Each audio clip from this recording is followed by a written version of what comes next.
강론에 들어가기 전에 다 같이 저를 따라해 주시기 바랍니다. 성경은 하늘의 책이다. 그래서 성경을 가까이 하면 세상이 멀어지고 성경을 멀리하면 세상이 가까워요. 이제 보름 남았습니다. 그죠? 보름 남았으니까 부지런히 읽으셔서 되실 분은 하시고요. 또 내년에 가서 계속 연결돼서 또 읽으시면 되죠. 자, 오늘도 질문에서 여러분과 함께 은혜의 말씀을 나누려고 하는 것은 아까 봉독해 올린 은혜의 말씀입니다. 킹제임스 성경 다니엘 12장 4절에서 종말론적 요한계시록 강의 17번째, 말세의 시대적 징조 13번째, 신속한 여행과 지식이라는 제목으로 이 시간 은혜를 나누려고 합니다. 오늘날 발달된 과학기술은 믿기 어려울 만큼 빠르게, 아니 신속하게 진행되고 있습니다. 지난 세대에는 도저히 이루어질 수 없는 허구에 불과했던 것이 오늘에 와서는 현실로 되어버렸습니다. 100년 전만 하더라도 줄 베르너는 사람이 상상력에 의해 스케치되었던 컴퓨터, 미사일, 자동차, 잠자리 비행기 등이 우리 시대는 실현되었다는 것입니다. 그리고 이 모든 진보는 선지자 다니엘의 말세에 대한 예언대로 인간의 축적된 지식의 근거를 둔 것입니다. 다니엘서 12장 4절 보시면 그러나 너 다니엘아 마지막 때까지 그 말씀을 닫고 그 책을 보아라. 그때에는 많은 사람이 이리저리 달릴 것이요 지식이 증가하리라 그랬습니다. 요한계시록은 신약의 가장 위대한 책이지만 결코 봉함된 책은 아닙니다. 그러나 다니엘서는 우리가 살고 있는 이 마지막 때까지 봉함되어 완수되었던 책입니다. 그래서 1960년대에 이르기까지 많은 신학자, 목회자들은 이 다니엘서를 제대로 이해할 수 없고 정확하게 무엇을 말씀하는 것인지 알지 못하기 때문에 주석서도 거의 없고 설교도 거의 없었습니다. 그러나 요즘은 다니엘서의 주석이 나오고 연구서가 나오기 시작했습니다. 이제 다니엘서는요 더 이상 봉함된 책이 아닙니다. 이것은 우리가 이 세대의 끝에 가까이 왔다는 명백한 징조 가운데 하나인 것입니다. 그런데 다니엘에게 마지막 때까지 그 말씀을 닫고 그 책을 봉하라 했는데 봉했던 책은 요한계시록 10장에 언급된 작은 책인지도 모르겠습니다. 사도 요한은요 하늘에서 내려온 힘센 천사가 그 손에 작은 책이 펼쳐져 있는 것을 보았는데 하늘로부터 그 작은 책을 가지라 그랬습니다. 요한계시록 10장 8절에 그런 음성이 들려서 천사에게 그 작은 책을 내게 주셔서 10장 9절에 얘기했습니다. 그러자 그 작은 책을 주면서 그 천사가 요한계시록 10장 9절 하반절에 집어서 먹어버리라. 내 배는 쓰겠지만 내 입에는 꿀처럼 달 것이라고 했습니다. 요한이 먹었더니 아닌 게 아니라 입에는 꿀처럼 타나 먹고 나니 내 배는 썼다고 요한계시록 10장 10절에는 말했습니다. 그때 천사가 요한계시록 10장 11절을 보시면요. 그때 그가 그 작은 책을 가졌던 그 큰센 천사가 내게 말하길 네가 많은 백성들과 민족들과 언어들과 왕들 앞에서 다시 예언해야 하리라고 말했습니다. 다니엘이 봉했된 이 책이 7년 대환란 때인 6번째 나팔 분기에 가서야 개봉되는 책인 것 같습니다. 그때는 많은 사람이 이리저리 달릴 것이라고 한 다니엘서의 말처럼 이 예언은 오늘날 이 시대에 뚜렷하게 성취되고 있습니다. 왕래가 빈번한 도심거리나 고속도로변에 서서 자동차가 지나가는 것을 보면 알 수가 있습니다. 또 기차역이나 공항은 언제나 탑승객으로 붐비고 있습니다. 사람들은 전례 없는 방법으로 이 나라에서 저 나라로 여행을 가고 있습니다.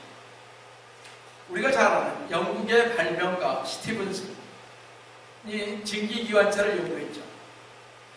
이 스티븐이 증기기관차를 제작한 것은 1813년이고 이 증기기관차를 철도에 처음으로 운행한 것은 1829년입니다. 대중교통이 발달한 것은 채 200년도 되지 않는다는 것입니다. 20세기 들어와서 인류는 다방면에 많은 진보를 이루었는데 가히 혁명의 세기라고 할 수 있을 것입니다. 특별히 오늘날 교통수단은 무서운 속도로 발달하고 있습니다. 사람들은 빨리 달리기에 엄청난 돈을 뿌리고 있습니다. 옛날에는 뭐라 그랬어요? 시간이 곧 돈이다 라고 말했지만 요즘은 스피드가 곧 돈이다 라고 말합니다. 신속한 여행의 수단이 첫 번째는 자동차입니다. 헨리 포드가 내연기관을 발명하여 볼 수 있죠. 말 없이 달리는 차를 만들어서 1908년 모델 T를 825달러는 저렴한 가격으로 공급을 했습니다. T 자동차는요, 처음 개발했을 때 헨리 포드가요, 시속 25마일이었습니다. 근데 지금은 자동차들이 시간당 25마일, 35마일, 65마일, 지금은요, 최고 600마일까지 달리는 차까지 나오게 되십니다.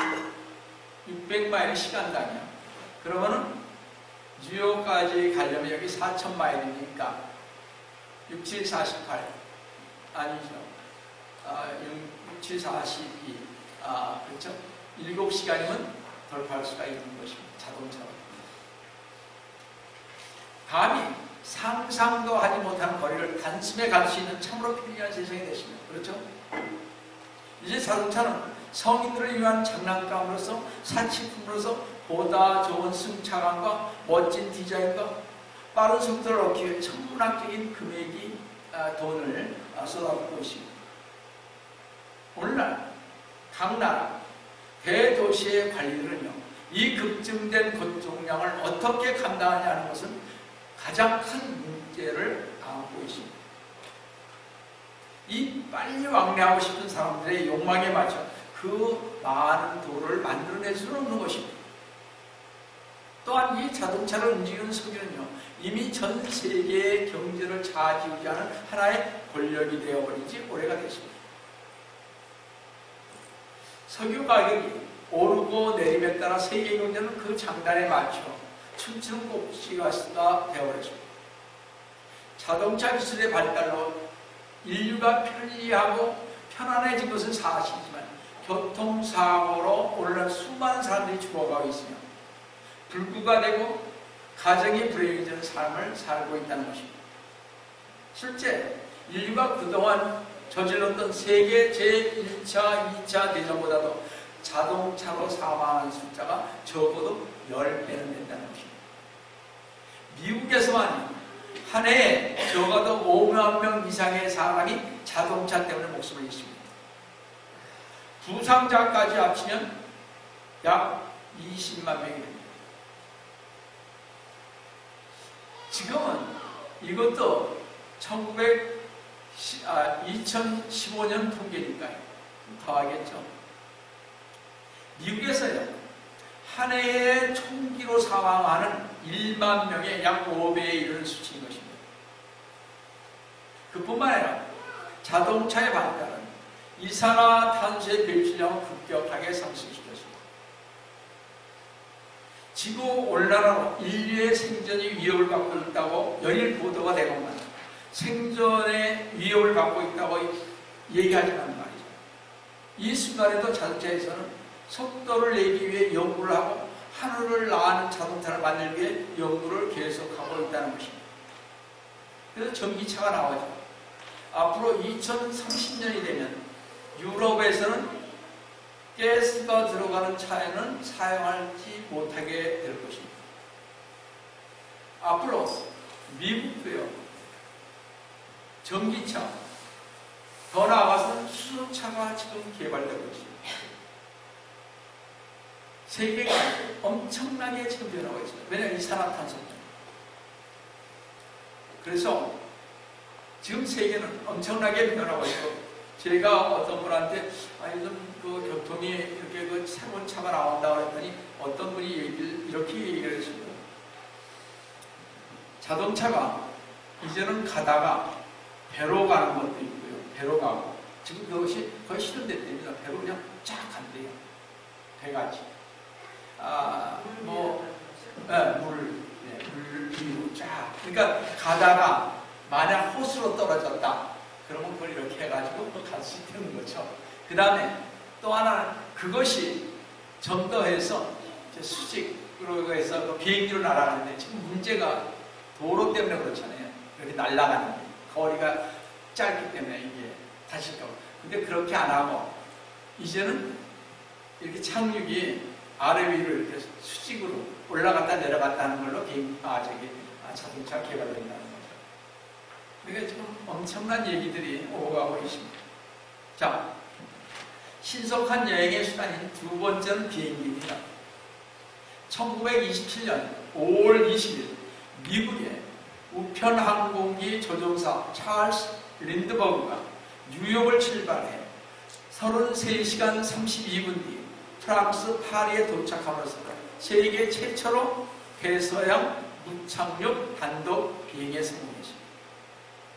그 후 1947년 미국에서 초음속 비행기가 시험에 성공했으며 그 후 보잉 707, 772가 나오면서 상업 비행기의 속도가 2배가 되었습니다. 1969년 보잉 747기, 여러분 잘 아시죠? 나오면서 시간당 900km에서 1000km로 나르기, 시간도 절약되고 승차감 있는 편안으로 여행을 비즈니스로 세계 갖고 가게 됐습니다.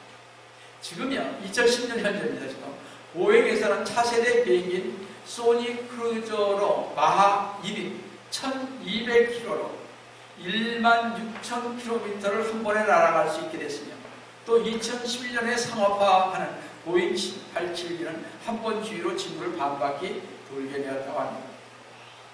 마하2로 비행하던 콩코드 알죠? 콩코드 비행기는 1969년 천열 비행에 성공하는 1976년 상업 비행을 시작해 27년간 운행을 하다 여러분이 잘 알다시피 2003년 11월 26일 상업성이 없다는 이유로 운항을 중단했습니다. 그런데 지금 미국 항공우주국이 나사와 미국의 럭히드 마틴 사관에 마하 15를 내는 스크램제트 엔진 비행기, 즉 극초음속 비행기 엔진을 개발 중인데 2025년에서 2030년에는 상업화하게 되어 소음이 전혀 없는 이 비행기가 개발되면요, 우리 서울의 인천공항에서 LA까지는 1시간에 도착합니다. 세계 구석구석을 일일 생각으로 묶을 것입니다. 이런 교통수단의 발달은 결국 이 세계가 마지막으로 달려가고 있다는 방식일 것입니다. 이 교통수단의 발달로 마지막 때 적그리스도가 등장하면 그는 세계의 평화를 외치며 전 세계를 사탄처럼 이리저리 두루다니면서 사람들을 미혹할 것입니다. 교통수단의 발달로 인해 일일 생활권에 접어든 전 세계는 바로 적그리스도에 의해 세계는 하나가 됩니다. 그러니까 원 월드 오더가 될 것입니다. 하나님을 대적하기 위해 일어서는 적그리스도에게 속한 동방의 이용 군대를 수송할 운송수단이 될 것입니다. 빠른 시일 내에 2억 명을 운반해야 되고 아마게돈 전쟁에서 수송기가 다 대체할 것입니다. 계시록 9장 16절에 보시면 기병대의 수는 2억이니 내가 그들의 숫자를 들었노라. 요한계시록 16장 14절과 16절을 보시면 그 영들은 마귀들의 영들은 이 땅과 온 세상의 왕들에게 가서 전능하신 하나님의 위대한 날의 전쟁을 위하여 그 왕들을 모으고 세상 사람들을 다 모으는 것입니다. 자, 16절에 그가 그들을 히브리어로 아마겟돈이라고 하는 곳으로 모으더라고 했습니다. 적그리스도의 지휘하에 전 세계는 다시 오시는 주 예수 그리스도님을 대항하기 2억의 군대를 아마겟돈으로 모으게 되는데, 이때 동원될 것은 대륙간 철도예요. 지금 우리나라가 지금 바라는 게 대륙간 철도죠. 우리나라에서 시베리아를 거쳐서 유럽으로 직접 수송하는, 그걸 하려고 하는데 지금 북한 때문에 못하고 있지 않습니까? 그거 하는 거 뭐 그렇게 오래 걸리지도 않아요. 앞으로 그렇게 될 것입니다. 그때는 대륙간 철도요 극청속 항공기일 것입니다. 우리 그리스도인들은 다니엘서 10장 4절에서 그때는 많은 사람이 이리저리 달릴 것이 하신 말씀을 생각하시면서 우리가 얼마 남지 않은 시간을 소중히 여기고 복음을 전하고 주님을 섬기고 경배하는데 그 시간을 값지게 쓰시기를 속교를 하신 주 예수 그리스도의 이름으로 축원합니다. 세 번째는요, 지식의 증가로 인한 창조주 하나님께 대한 도전으로서 우주 개발입니다. 인간은 아담 이래로 늘 그래왔듯이 주어진 환경에 만족하지 않고 늘 하나님께 반역하는 일을 거듭하고 있습니다. 에레미야 17장 9절을 보시면 마음은 사람의 마음은 만물보다 거짓되고 심히 악하니 했습니다. 사람들은 하나님의 말씀보다 과학을 앞세워 우주 개발이라는 미명하에 우주 곳곳을 뒤지고 있습니다. 사실 과학을 통해 과학자들이 남긴 업적이라고 해봐야 기껏 하나님의 창조 사역을 증명하는 작업에 불과한 것입니다. 그러면서도 무엇인가 발견하는 것처럼 전 세계의 방송과 신문을 떠들썩하고 요란을 피우는 하나님께서 그보다 훨씬 이전에 성경에 이미 기록해 놓은 사실입니다. 창세기 1장 7절에 말씀하시면 하나님께서 창공을 만드시고 창공 위에 있는 물들에서 창공 아래에 있는 물들을 나누시니 그대로 되라고 하셨습니다. 여기에서 말씀하시는 창공 위에 있는 물들은 수림이나 구름이 아니라 하늘들 위에 있는 물들인 것입니다. 실제적인 물입니다. 미국의 천문학자들이 지구상의 해양을 하루에도 수십 차례 이상을 쳐보도 남을 만한 양의 물증을 오리온 성운 근처에서 발견했다고 유럽 우주국이 발표했습니다. 이 유럽 우주국은 성명을 통해 천문학자들이 적외선 우주 탐사선을 이용한 관측경과 오리온 성 근처에서 이것을 발견했다고 발표합니다. 이 같은 발견이 태양계와 지구상의 물의 근원을 밝힌 단서를 제공할 가능성이 있다고 말했습니다. 그러나 3,500년 전에 기록된 이 성경은 이미 정확하게 설명해 놓았다는 것입니다. 물론 이 물이 창세기에서 말하는 창공의 물 전체를 말한다고 할 수는 없지만 창공 위에 물을 찾아낸 것은 분명한 사실이라는 것입니다. 자, 그런가 하면요, 미국 우주항공 나사죠. 나사에서 화성 탐사 결과를 발표한 내용을 따르면 여러분도 다 보셨을 거예요. 화성 남반구에 거대한 양의 얼음 호수가 표면 1m 아래에 있습니다. 이것이 녹을 경우 500m 깊이의 바다를 만들어낼 수 있다고 영국의 BBC 방송이 말했습니다. 지금까지 수집된 사진 분석을 통해 미 한국 우주국이 밝힌 바에 의하면 화성에 대규모 홍수의 흔적이 있으니 분명하다고 전합니다. 이런 사실들을 볼 때 전 우주가 물에 잠겨 있다가 하나님의 창조 때 말씀으로 물들을 나누실 때 달과 별들과 화성과 지구를 포함한 모든 것을 덮고 있던 물들이 나누면서 남긴 흔적들일 것입니다. 이처럼 성경은 과학보다 훨씬 앞서 놀라운 책인 것입니다. 그런데 과학을 신으로 섬기려는 자들의 공통적인 특징은요, 지구 위에 다른 행성에서 서식하는 생명체의 흔적을 지금 찾고 있습니다. 우리가 잘 알죠. 특히 이들 과학자들이 찾아 헤매는 것은 주 여호와 하나님의 말씀인 창세기의 창조를 거짓이라고 밝히는 열쇠를 찾고 싶어하며 찾기 위해 로켓과 우주 왕복선을 개발한 것입니다. 이들 과학자들의 마음속에는 주 하나님의 창조를 부정하고 또 부인하는, 정확히 말하면 주 하나님을 대적하는 마귀적인 마음이 가득 차 있습니다. 과학자들은 지구 위에 다른 행성에서 생명의 흔적을 찾는다면 그것은 인간이 창조된 것이 아니면 주 하나님께서 창조한 것도 아니고 생명이 자연 발생과 진화에 의해 생겨났다고 주장하고 싶은 것입니다. 그러니까 진화론을 주장하고 싶은 거예요. 이걸 발견하고. 과학자들이 아무리 하나님을 부인하고 도전하는 행위를 계속하지만 그들은 헛수고 일뿐일 것입니다. 지금 과학자들은 과학을 내세우고 하나님 앞에서 만영을 부릴 것이 아니라 하나님께서 주시는 구원의 선물을 받아 하나님의 자녀의 복을 누리며 살다가 주님의 품으로 가는 것일 것입니다. 자, 마지막 네 번째는요. 지식의 증가로 인한 정보통신 기술이 컴퓨터, 인터넷, GPS 알죠? 지구위성 위치하기 시스템입니다. 다니엘이 말한 대로 지금 인간의 능력은요.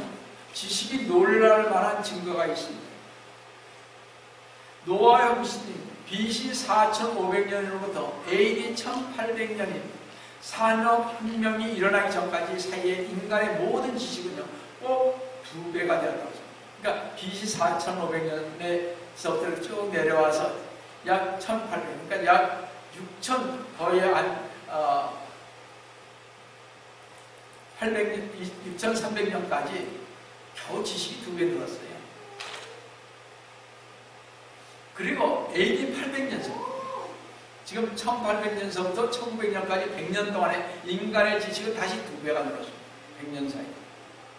6300년 동안 2배가 늘었는데 이제 100년 사이에 2배가 늘었습니다.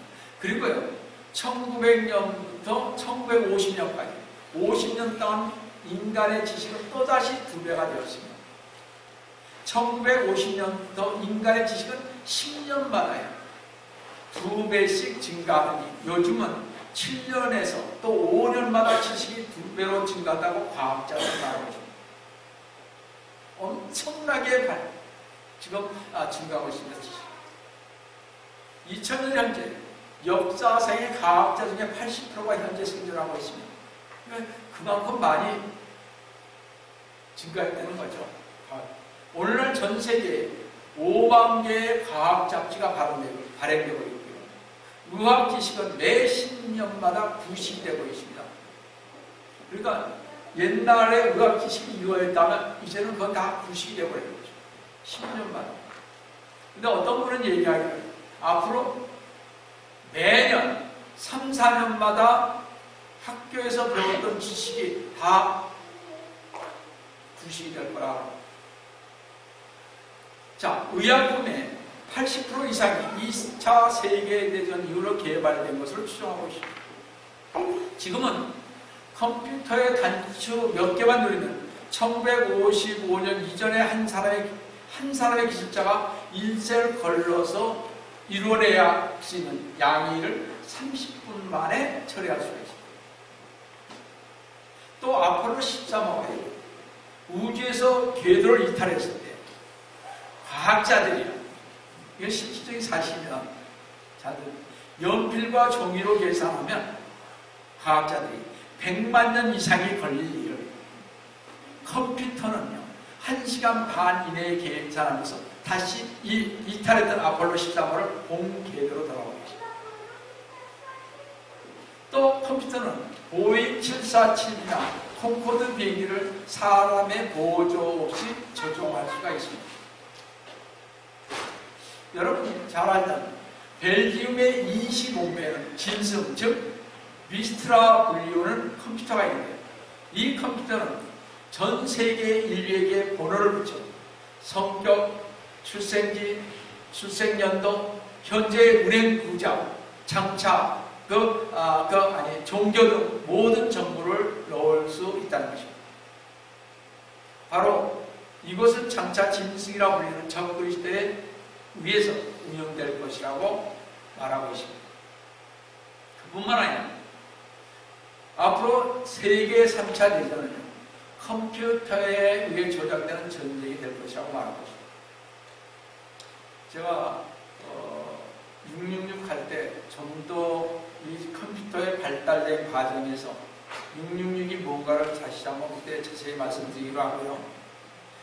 1946년 미국에서 최초의 완전 자동화된 생산 시스템이 설계되었는데 최초의 전사기인 애니악이라는 진공관 컴퓨터가 개발됐습니다. 저 그때 해봤습니다. 오래된 얘기입니다. 이게 얼마나 크냐면요. 진공관인데 제가 애니악을 그때 봤을 때요. 막 철수할 때입니다. 여기에서 여기 한 이 정도 받을 거예요. 여기 이렇게 큽니다. 근데 컴퓨터 실이었어요. 그래서 나중에 IBM이 들어왔습니다만. 그 다음에 1950년에는 최초의 상업용 컴퓨터인 유니백이 개발됐습니다. 이후 1978년 최초의 PC 컴퓨터 애플2가 등장하였습니다. 그 컴퓨터 게임이 나오고 각종 실생활에 중요한 정보가 실리되죠. 정보통신 기술의 발달로 컴퓨터의 정보와 게임이 인터넷과 결합하여 사이버 스페이스인 가상 공간이 만들어집니다. 기존 사회와는 다른 가상 세계가 형성됐습니다. 맨 처음에 제가요, 사이버 스페이스 뭐야? 이제는 알 것 같습니다. 그죠? 인터넷의 기원은 1969년 미 국방성의 지원으로 미국의 4개 대학을 연결하기 위해 구축한 알파넷이신데 군사적 목적으로 구축되었습니다. 미국 국립과학재단이 NSF넷이라고 하는 새로운 통신망은요 1986년 구축하여 운영하기로 시작했으며 이 때문에 인터넷은 본격적으로 자리를 잡게 되십니다. 그게 미국 국립과학재단에서 시작한 것입니다. 이런 인터넷은 사람과 사람이 만나는 방식을 완전히 바꿔놨습니다. 그죠? 오늘날 사람들은 이메일과 휴대폰 문자에 익숙해졌고 사람을 여유있게 기다리기보다는 휴대폰을 사용해 위치를 확인하고 멀리 있는 사람끼리는 즉시로 글자를 주고받는 채팅이나 화상 전화를 연결해 얼굴과 얼굴을 마주하고 이야기하는 데 익숙해진 것입니다. 이런 정보통신기술은 사람과 사람 간의 생각의 벽을 허물고 시간과 공간, 인종과 성별을 뛰어넘어 인류를 하나로 뭉치게 할 것이라는 환상을 가지게 되십니다. 바로 이것이 사탄이 원하는 것입니다. 사탄은 이런 환상 속에 인간이 빠져서 주 하나님을 찾지 않기를 바라고 있습니다. 우리가 지금 솔직히 전화와 여러분이나 인터넷을 더 많이 보지 하나님을 더 많이 생각합니까? 아니잖아요. 우리가 더 많이 휴대폰이 없어 보세요. 미치죠? 지금 이런 시대가 되어버렸죠. 사탄은 이 지식, 정보, 산업의 꽃을 이용해 사람들의 생각을 지금 지배하려 하고 있습니다. 전에도 말씀드렸지만 유튜브를 쓴다, 페이스북을 쓴다. 그러면 이미 여러분들의 모든 것은 어디에 있습니까? 컴퓨터에 저장되어 있습니다. 그래서 언제든지 접근이시다고 하면 이 사람은 직업이 뭐였고 다 아니까요. 주로 이 사람이 뭘 본다 하기 때문에 주로 여러분 잘 보세요. 유튜브를 보다 보면 내가 좋아하는 것만 잘 뜹니다. 그렇죠? 왜 그렇게? 이미 그런 방향으로 가는 거예요. 이 가식적이며 솔직하지 못한 사람은 이 거미줄에 걸리는 것입니다. WWW는 월드 와이드 웹의 약자인데 웹은 뭘 가리킵니까? 거미줄을 말합니다. 웹입니다. W는 히브리어로서 바인 혹은 와인이라고 한다. 여러분 이거 창세기에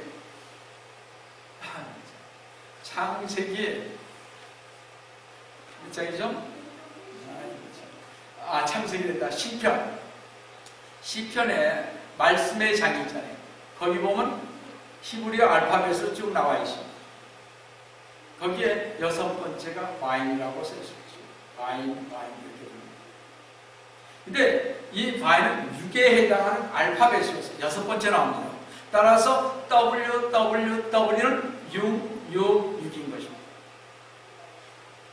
우리가 인터넷을 쓰면서 앞에 붙이는 WW를 왜 많은 글자 중에서 쓰면 왜 인터넷을 거미줄에 비유했는가 하는 것입니다. 참 이상하잖아요. 뭐 다른 것도 써야 되는데 왜 WWW 썼는가? 그 다음 성경 말씀이 있는데요. 잠언 30장 28절을 보시면 거미는 손으로 지탱하나 왕궁에 있느니라고 하십니다. 인터넷은 사람의 손에 의해 지탱됩니다. 인터넷에 문제가 생기면 키보드를 손으로 쳐서 수정하거나 마우스를 손을 잡고 문제를 해결합니다. 이때 이 거미줄의 중앙에는 모든 정보를 모으고 사람들을 통제하는 거대한 거미가 앉아있는 거죠. 이 인터넷을 통해 적그리스도는 전파되고 사람들을 유혹할 것이며 전 세계 지역의 정보를 수집하여 전 세계를 통제할 것입니다. 아마도 벨기움에 있는, 다음에 더 정확하게 말씀드리겠지만, 있는 짐승이라는 슈퍼 컴퓨터를 장악하여 이 세상을 통제할 것입니다. 또 유럽연합, 미국이 운영하는 GPS, 즉 지구위성 위치 확인 시스템으로 땅과 바다와 하늘, 그 어디에 있어도 전 세계의 사람들을 1m 범위 안에서 감시하고 통제할 수 있기에 이와 같은 위성 위치 확인 시스템은 대환란에 적그리스도가 사람들에게 짐승의 편함, 이름이나 숫자를 그 손이나 이마에 받게 함으로써 물건을 사거나 받거나 등 모든 경제활동과 생활하는 데 사용할 것입니다. 그래서 성도 여러분, 말세 치마를 살아가는 우리에게는 지혜가 필요합니다. 영적 분별력이 필요합니다. 성도 여러분, 성경의 종말에 대한 예언들이 시시각각 우리 앞에 빠르게 다가오고 있습니다. 이 시대를 분별하는 성숙한 신앙으로서 빛의 자녀로서 우리들은 세상 사람들의 문명의 이익과 첨단 과학기술의 안락함 속에서 하나님의 심판을 오히려 이지하지 말고 깨어있어 정신을 차려야 할 것입니다. 지난주 수요 성경 공부에 말씀드린 대로 에스겔서 7장 6절을 보시면요, 이런 말씀이 있습니다. 끝이 왔도다. 그 끝이 왔도다. 끝이 너를 찾나니 보라, 끝이 왔도다 했습니다. 제가 올 5월 23일 밤 11시 30분의 기도 시간에 주님이요 저희들을 향해서 참 안타깝다 하고 주님의 재림의 끝이 왔다. 휴거의 때가 끝이 왔다.